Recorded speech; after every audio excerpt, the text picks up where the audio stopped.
వినుకొండలో జరిగిన రషీద్ హత్య జలాని అనే ఒక యువకుడి చేతిలో జరిగింది. మాకున్నటువంటి ఇన్ఫర్మేషన్, అటు పోలీసు వారి ఇన్ఫర్మేషన్ ప్రకారం ఇవి పాత పగలు. వాళ్ళకి మధ్యలో జైలు పంపాడని ఒక అతను, అందుకని పగబట్టాడని ఇతను, అతన్ని నడిరోడ్డు మీద నరికి చంపారు. ఇది నిజంగా చాలా తప్పు, అది ఎవరు చేసినా సరే.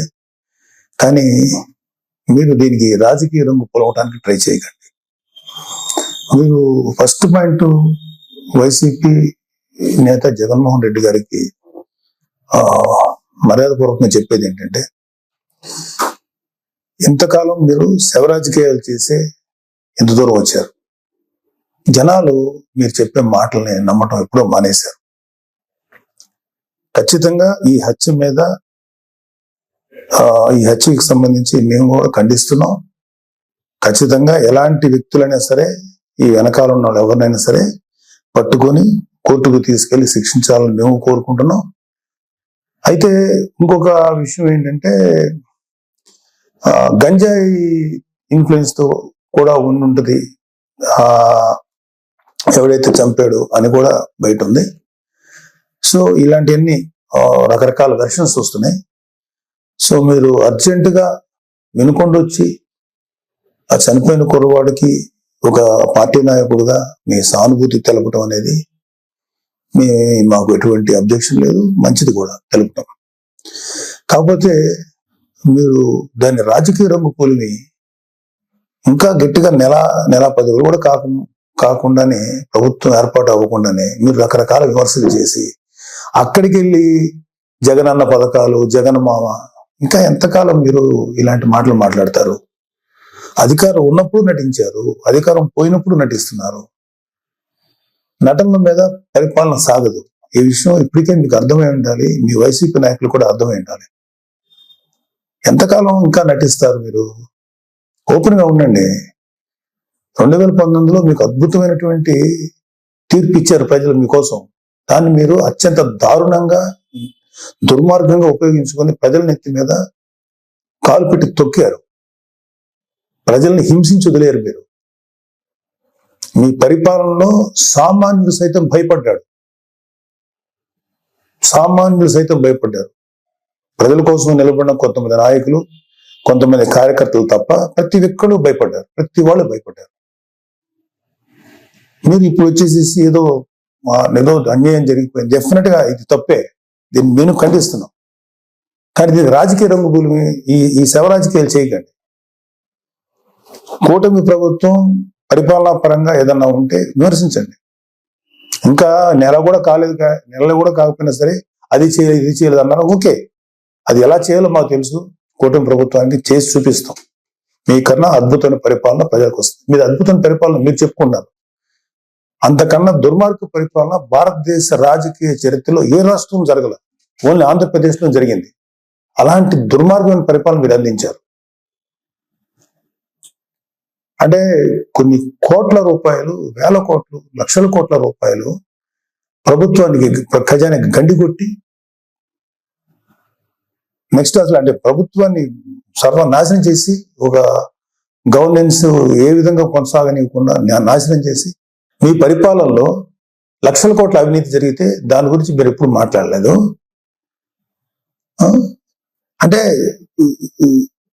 మీరు పెట్టిన బొక్క, అంటే మన రాష్ట్ర ఖజానాకి కనీసం 2-3 మినిమం 4-5 ఏళ్ళు పడుతుంది మినిమం ముందు ఆ బొక్క పుడ్చడానికి. అంత పెద్ద బొక్క పెట్టి వెళ్ళిపోయారు మీరు ఆంధ్రప్రదేశ్ రాష్ట్రానికి. అర్జెంటుగా అది చేయలేదు, ఇది చేయలేదు. నెల రోజులు కూడా కాలేదు స్వామి. 2019లో పరిపాలన మొదలుపెట్టినప్పుడు 6 నెలలు మాట్లాడలేదు ప్రతిపక్షంలో ఉన్నాం మేము. మీకు అర్జెంటుగా వచ్చేసి అది చేయలేదు, ఇది చేయలేదు. చేస్తారు, ప్రతిదీ చేస్తుంది కూటమి ప్రభుత్వం, ప్రతిదీ చేస్తుంది. చంద్రబాబు నాయుడు గారు కానీ, పవన్ కళ్యాణ్ గారు కానీ నిబద్ధత ఉన్న మనుషులు. ఎలా చేయాలో అలా చేస్తారు. ప్రజలకు ఎంత మంచి చేయాలో చేసి తీరుతారు. మీలాగా పర్ఫార్మెన్స్ లో దొంగ మాటలు చెప్పి తప్పించుకునే వ్యక్తులు కాదు, గుర్తుపెట్టుకోండి. సరే, ఈ సందర్భంగా మీకు కొన్ని సింపుల్ క్వశ్చన్స్ అడుగుతాను. దానికి మీరు ఆన్సర్ చెప్పగలిగితే వెరీ హ్యాపీ. మీరు ఇవాళ వినుకొండకు వచ్చి ఆ కుర్రోడు గురించి చెప్పారు, ఐఎమ్ ఓకే ఫర్ దట్. కానీ దానికి ముందు మీ అధికారం ఉన్నప్పుడు, మీరు సీఎంగా ఉన్నప్పుడు ఒక దళిత్ డ్రైవర్ ని చంపేసిన మీ ఎమ్మెల్సీని అతని తప్పుని ఖండించకపోగా మీతో పాటు సగర్వంగా తిప్పుకున్నారే, అది తప్పని మీకు అనిపించలేదు? అప్పుడు అది దుర్మార్గం కానీ అది క్రూరంగా అనిపించలేదా మీకు? డాక్టర్ సుధాకర్ అనే ఒక ఆయన్ని ఉద్యోగం ఊడబెరికి పిచ్చోడు చేసి రోడ్ల మీద చొక్కా కూడా లేకుండా పోలీసులతో తన్నించి, మీ యొక్క అనుగు పోలీసులు తన్నించి ఆఖరికి అతను చచ్చిపోయేలా చేశారే, అప్పుడు మీకు ఎటువంటి కామెంట్ చేయాలనిపించలేదా? వాళ్ళ అక్కని కొంతమంది వైసీపీ కార్యకర్తలు, గూండాలు సెక్సువల్ గా హెరాస్ చేస్తుంటే అడ్డుకున్న అమర్నాథ్ అనే బీసీ కుర్రోడిని, మైనారిటీ తీరిన కుర్రోడిని పెట్రోల్ పోసి కాల్చి చంపేశారు కదా, అప్పుడు కూడా మీకేమి రియాక్ట్ అవ్వలేదా మీరు? అప్పుడు కూడా కనీసం ఒక మాట మాట్లాడలేకపోయారా మీరు? 32,000 మంది ఆడపిల్లలు అదృశ్యం అయిపోయారు చెప్పి పవన్ కళ్యాణ్ గారు చెప్పి, కనీసం ఒక పోలీస్ రివ్యూ పెట్టండి అంటే కనీసం పోలీస్ రివ్యూ కూడా పెట్టకుండా 32,000 మంది ఆడపిల్లలు అదృశ్యం అయిపోతే అప్పుడు మీకు మాట్లాడటానికి నోరు రాలేదా? ఇప్పుడు మీ కార్యకర్తలకు లేకపోతే మీ వాళ్ళకి అన్యాయం జరిగిపోతుందని ఇంత మాట్లాడుతున్నారే, మీరు అప్పుడు కూడా మాట్లాడుంటే ఇప్పుడు మీరు మాట్లాడిన మాటకు విలువ ఉండేది. మళ్ళీ చెప్తున్నాను, అక్కడ వినుకొండలో జరిగింది నాకున్న సోర్సెస్ ప్రకారం అది పర్సనల్ గ్రడ్జి, ఇద్దరు వ్యక్తుల మధ్యలో జరిగిన గడ్జి తప్ప 2 పార్టీలకు సంబంధించినవి కాదు. అది మీరు ఖచ్చితంగా మీకు త్వరలోనే పోలీసు నిజాలు నీకు తెలుస్తారు, మీకు ఆన్సర్ చెప్తారు. అలాగే మీ వైసీపీ నాయకులు సామాన్య ప్రజలు అంటే నెలకు ఒక 10,000 20,000 సంపాదించే వాళ్ళు ఏదో వాళ్ళ పూర్వీకుల ఆస్తులు 100 గజాలు 200 గజాలు 300 గజాలు 400 గజాలు ఉంటే వాటిని అడ్డగోలుగా కబ్జా చేసి భయపెట్టి స్వాధీనం చేసుకున్నారే, అది మీ దృష్టికి రాలేదా? ఇన్ని కేసులు చూసాం మేము ప్రజల్లో తిరుగుతుంటే. ఏ రోజు మీ నోట్ల నుంచి ఒక్క మాట కూడా రాలేదా? అది రైట్ అంటారా? ఏపీ ల్యాండ్ టైటిలింగ్ యాక్ట్ అని పెట్టి ప్రజల ఆస్తులను కాజేయటానికి మీరు ఎంత కుట్ర పన్నారు, దాన్ని మేము సమర్థవంతంగా ఎదుర్కొని ప్రజలకు తెలియబట్టాక ప్రజలు వాళ్ళు సేవ అయ్యారు మీ దుర్మార్గమైన పరిపాలన నుంచి. అది మీకేమి తెలీదా? నిజంగా ప్రజలు ఇవాళ రెండోసారి మిమ్మల్ని రాకుండా ప్రజలు తమను తాము కాపాడుకున్నారు కూటమిని ఎన్నుకోవడం ద్వారా. అరే నా కళ్ళ ముందు నేను చూశాను, జంగారెడ్డిగూడెంలో కొన్ని ఒక 20-25 మంది సామాన్యమైనటువంటి పనులు చేసుకునే వాళ్ళు కల్తీ సారా తాగి చచ్చిపోతే మీరు శాసనసభ సాక్షిగా ముఖ్యమంత్రి అయ్యండి ఇది సహజ మరణాలు న్యాచురల్ గా చచ్చిపోయారంటారా? కల్తీ సారా తాగి చచ్చిపోతే కనీసం విచారించి ఆ కుటుంబాలకు ఏదైనా ఎక్స్గ్రేషియం ఏదైనా ఇచ్చి కదా మీరు మాట్లాడాలి. ఇది సహజ మరణాలు, ఒక కాన్స్టిట్యూషన్ ఎంతమంది చచ్చిపోతారంటారా? అది మీకేమి అసలు మీకు చెమకుట్టినట్టుగా అనిపించలేదు? అప్పుడు కౌలు రైతులు కొన్ని వేల మంది ఆత్మహత్యలు చేసి చచ్చిపోయారు. వాళ్ళకి కనీసం సింపతి చూపించకపోగా ఏమాత్రం కొద్దిపాటి సాయం కూడా చేయలేదు మీ ప్రభుత్వం, వైసీపీ ప్రభుత్వం. వాళ్ళ కుటుంబాలు రోడ్డు పడిపోతుంటే వాళ్ళ కనీసం సానుభూతి కూడా లేదు మీ దగ్గర నుంచి. అదే తప్పు కదా మీకు? వాళ్ళ పిల్లలు రోడ్లు పడిపోయి నాశనం అయిపోతుంటే అదే రైతులు భరోసా, రైతులకు మీరు ఇచ్చేటువంటి ఇదే. ఒకసారి వెళ్ళి చూడండి, ఆంధ్రప్రదేశ్కి వెళ్ళి ఒక రైతును అడగండి వైసీపీ ప్రభుత్వం మీకేం చేసిందో. మాకన్నా కూడా మీ వైసీపీ పార్టీకి మాడు పగిలిపోయే ఆన్సర్స్ వాళ్ళే చెప్తారు. నేను చాలా తక్కువ చెప్తున్నాను. ఇంకా వర్షాలకి పంటలు పాడైపోయినాయండి, మాకేంటి దారి అని చెప్పి మీ వైసీపీ ఎమ్మెల్యేని అడిగితే రైతులు ఎరిపప్పులనేంత తులకనగా మాట్లాడితే అరే తప్పురా బాబు ఇట్లా అనకూడదని అని చెప్పాల్సిన బుద్ధి చెప్పాల్సిన ఆ బాధ్యత లేదా మీకు? అప్పుడు మీరేం మాట్లాడలేదా? ఏమంటే మీ పరిపాలనలో గంజాయి డ్రగ్స్ విచ్చలవిడిగా అమ్ముడైనయే, విచ్చలవిడిగా జనాల్లో చలామణి అయినయే, బ్లేడ్ బ్యాచ్లు దుర్మార్గ మనుషులు తయారయ్యారే, ఎంతో మంది జీవితాలను పొట్టను పెట్టుకున్నారే. ఆ గంజాయిని ఆపాలను లేకపోతే ఆ డ్రగ్స్ ని కంట్రోల్ చేయాలనేటువంటి ఆలోచన మీకు రాలేదా? ఎందుకు వస్తుంది? మీ ఎమ్మెల్యేలు మీ కార్యకర్తలు ఎవరైతే ఉన్నారో ఇలాంటి పనులు చేసి వాళ్ళు అడ్వాంటేజ్ పొందుతున్నారు కాబట్టి మీరు కూడా ఏం మాట్లాడలేదు. ప్రజల పక్షాన్ని నిలబడి పోరాడుతున్న పవన్ కళ్యాణ్ గారు, చంద్రబాబు నాయుడు గారు ఇలాంటి నాయకుల్ని మీరు వాళ్ళ విధి విధానాలను విమర్శించకుండా వాళ్ళ వ్యక్తిగతమైన జీవితాల్లోకి ఎంటర్ అయిపోయి వాళ్ళ కుటుంబాన్ని రోడ్డుకి ఇచ్చాలని ట్రై చేసి వాళ్ళ ఫ్యామిలీస్ మీద మాట్లాడినప్పుడు మీకు కనీసం చేకుంటున్నట్టు కూడా అనిపించలేదా? ఇదే మీరు చేసిన నిర్వాహకం. ఇప్పుడు వచ్చేసి మహానుభావులాగా ఒక మెస్సైలాగా వచ్చి మాట్లాడుతున్నారా మీరు కానీ మీ నాయకులు ఎవరైనా సరే? ఎప్పుడు తెలుసుకుంటారు మీరు? ఇప్పటికైనా తెలుసుకోండి. ఇప్పటికైనా తెలుసుకొని చేసిన తప్పుల్ని మీరు సరిదిద్దుకోండి. అసలు ఇప్పుడు అర్జెంటుగా ఇప్పుడు సెంట్రల్ గవర్నమెంట్ ఢిల్లీకి వెళ్ళిపోయి ధర్నా చేసేసి రాష్ట్రపతి పాలన పెట్టమంటారా? ఏమన్నా కొంచెం మీకు ఆలోచన ఉందా? మీకు సలహాలు ఇచ్చే వాళ్ళు ఎవరో ఇంకా తెలియట్లేదు మాకు. సజ్జలు లాంటి వాళ్ళు ఎప్పుడు వెళ్ళిపోయారో ఉన్నారో తెలియదు, లేదా అలాంటి సలహాలు వింటున్నారేమో. అర్జెంట్గా రాష్ట్రపతి పాలన పెట్టాలా? నిజంగా రాష్ట్రపతి పాలన పెట్టాల్సి వచ్చిన పరిస్థితిలో ఉంటే మీ పరిపాలనలో ప్రజావేదిక కూల్చినప్పుడే పెట్టాలి రాష్ట్రపతి పాలన. అది మీ దుర్మార్గమైన పరిపాలనని పెట్టాలి. అప్పుడు పెట్టలేదే సార్. మీరు రేపు జరగబోయే సభలకి అటెండ్ కాకుండా ఉండటానికి ఓ కొత్త నాటకాన్ని, కొత్త స్టేజ్ క్రియేట్ చేసుకుంటున్నారు. ఢిల్లీ వెళ్ళాలని ఓ పని చేయండి, మీరు వెళ్తే వెళ్ళండి ఢిల్లీ, నాకే అబ్జెక్షన్ లేదు. కానీ రేపు శాసనసభలో మీటింగ్ జరగబోతున్నాయి కదా, దానికి మీరు రండి. మిమ్మల్ని వ్యక్తిగతంగా అనొద్దని చెప్పి నా పర్సనల్ గా నేను బీజేపీ, టీడీపీ, జనసేన ఎమ్మెల్యేని రిక్వెస్ట్ చేసుకుంటాను. మిమ్మల్ని వ్యక్తిగతంగా ఏమి అనొద్దని చెప్తాను. మీరు ధైర్యంగా వచ్చి మాట్లాడండి. శాసనసభని ఫేస్ చేయడానికి ఎందుకండి అంత భయం మీకు? రండి, ధైర్యంగా రండి. మీకు ప్రతిపక్ష హోదా ఇవ్వకపోయినా ఓ ప్రస్తుతానికి ఉన్న 11 మంది ప్రతిపక్షాలను ఫీల్ అవుతాం మేమందరం. క్వశ్చన్ చేయండి. కూటమి ప్రభుత్వాన్ని శాసనసభలోనే అడగండి. రోడ్ల మీదకి వచ్చి మాట్లాడితే ఎట్లాగా? ఇలాంటి పెర్ఫార్మెన్స్లు ఎందుకు? అధికారం ఉన్నప్పుడు పెర్ఫార్మెన్సే, అధికారం లేనప్పుడు పెర్ఫార్మెన్సేనా?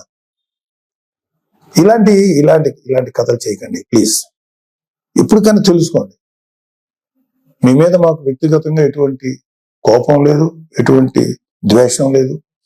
ప్రజలకి నష్టం జరుగుతుంది, ప్రజలు మీ వల్ల దారుణంగా నష్టపోతున్నారు. కొన్ని వందల మంది, వేల మంది ప్రజలు ఆత్మహత్యలు చేసి చచ్చిపోయారు మీ యొక్క అకౌంట్ లో. అప్పుడు అది తప్పు అని చెప్పి మేము గట్టిగా ఫైట్ చేసాం. ఇప్పుడు ఇప్పుడు ఇప్పుడు జరిగే ప్రతిదాన్ని మీరు రాజకీయ కోణం నుంచి చూస్తారా? ప్రతి చావుని, ప్రతి చిన్న సైజు గొడవలు ఏదైనా సరే మీకు దుర్మార్గమైన ఇదిగా కనపడతాయా? మీకు రాజకీయ కోణంలో కనపడతాయా? ఇంకొక డైమెన్షన్ చూడటం చేత కదా మీకు? చేయండి. నేను ఇప్పటికైనా సరే మీరు గట్టిగా ఫైట్ చేయండి. కూటమిలో కనుక ఏదన్నా తప్పులు జరిగితే తప్పులు నిలదీయండి. అంతేగాని దొంగ మాటలు, దొంగ కబుర్లు, పిచ్చి కబుర్లు చెప్పకండి.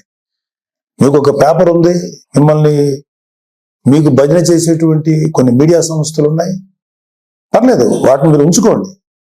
కానీ మాట్లాడేదానికి, లేకపోతే మీరు ఏదైనా ఒక వ్యక్తిని నేరస్తుడిగా చేసేదో, లేకపోతే ఒక వ్యక్తిని రెస్పాన్సిబుల్ గా చేసేదానికి ఒక ఇంగితంగా, ఒక సెన్సిబుల్ గా ఉండాలి.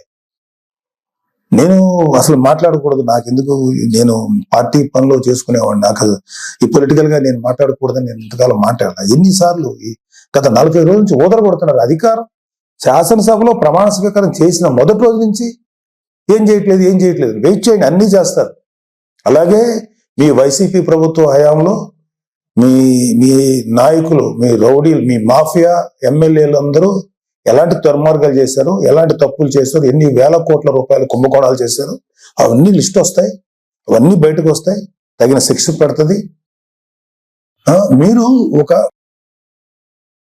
మీ సొంత బాబాయ్ చనిపోతే కనీసం రెస్పాన్స్ లేని మీరు ఎలా మాట్లాడతారండి? ప్లీజ్, ఇది కరెక్ట్ పద్ధతి కాదు. ఇప్పటికైనా నేర్చుకోండి, ఇప్పటికైనా తెలుసుకోండి. ఎప్పటికైనా చెప్పుడు మాటలు, పిచ్చి మాటలు వింటాం మానేయండి. ఒక మంచిగా మనం ఎలా చేద్దాం. రేపు పొద్దున 10 ఏళ్ళు ఉంటారు, 15 ఏళ్ళు ఉంటారు ఈ కూటమి ప్రభుత్వం వాళ్ళు. ఆ తర్వాత మీరు వస్తారు. నాకేమి మీరు రాకూడదని అనుకోవట్లేదు, మీరు రండి. బట్ మీరు చేసిన పెద్ద బొక్కకి కనీసం 15 ఏళ్ళ పాటు వీళ్ళుంటే ఆ తర్వాత మీరు మళ్ళీ వచ్చి చెదురు. కానీ ఈ లోపుగా మీరు రియలైజ్ అవ్వండి, మంచి దారిలో నడవండి, మంచి పద్ధతిగా నడవండి. దుర్మార్గపు వ్యక్తుల సలహాలు తీసుకోకండి. మీరు కూడా దుర్మార్గం ఆలోచన పక్కన పెట్టండి. నీతి నిజాయితీగా జెన్యూన్ ఉంటా ట్రై చేయండి. మేబీ జనాలు ఒక 10 ఏళ్ల తర్వాత, 15 ఏళ్ల తర్వాత మిమ్మల్ని గౌరవించవచ్చు, రెస్పెక్ట్ చేయొచ్చు. ఇలాగా అనవసరమైన మాటలు మీరు కానీ, మీ ఎమ్మెల్యేలు కానీ ఇవ్వండి, ఒక 6 నెలలు టైం ఇవ్వండి, చేస్తారు. మీరు అనుకున్నవన్నీ చేస్తారు. మీరు ఏదైతే ఇప్పుడు నేరం మోపుతున్నారో కూటమి ప్రభుత్వం మీద అన్ని వాటన్నిటికీ జవాబు వస్తుంది. వాళ్ళు ఏవైతే ఈ మేనిఫెస్టోలో ప్రామిస్ చేస్తారో అవన్నీ చేస్తాం. మాకు సెంట్రల్ గవర్నమెంట్ నుంచి సంపూర్ణ సహకారం ఉంది. మీలాగా కేసుల విషయంలో ఈ రాష్ట్రానికి సంబంధించిన ఇష్యూస్ అని చెప్పి మీ పర్సనల్ కేసుల గురించి సెంట్రల్ గవర్నమెంట్ దగ్గరికి వెళ్ళి మాట్లాడిన వ్యక్తులు కాదు ఇక్కడ. పవన్ కళ్యాణ్ గారు కానీ చంద్రబాబు నాయుడు గారు కానీ రాష్ట్రానికి మంచి నిధులు రప్పించి ప్రజల కోసం బాగు చేద్దామని, ప్రజల జీవితాలు బాగు చేద్దాం ఉన్నారు.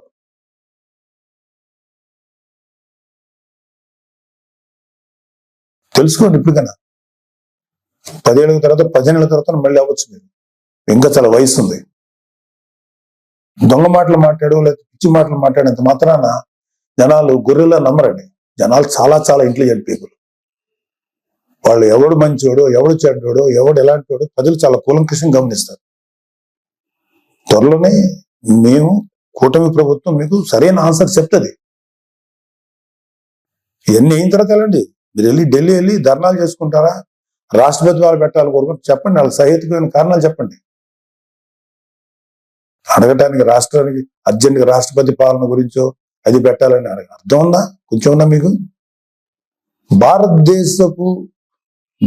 భారతదేశానికి స్వాతంత్రం వచ్చిన తర్వాత ఆఖరికి యూపీ లాంటి రాష్ట్రాల్లో కూడా, బీహార్ లాంటి రాష్ట్రాల్లో కూడా జరిగినటువంటి అరాచకం ఆంధ్రప్రదేశ్ జరిగింది మీ 5 ఏళ్ల ప్రభుత్వ పాలన హయాంలో. అది మీరు గుర్తుపెట్టుకోండి. పిల్లి కళ్ళు మూసుకొని పాలు తాగితే ఎవరు చూడలేదు అనుకోకండి, అన్ని చూస్తున్నారు.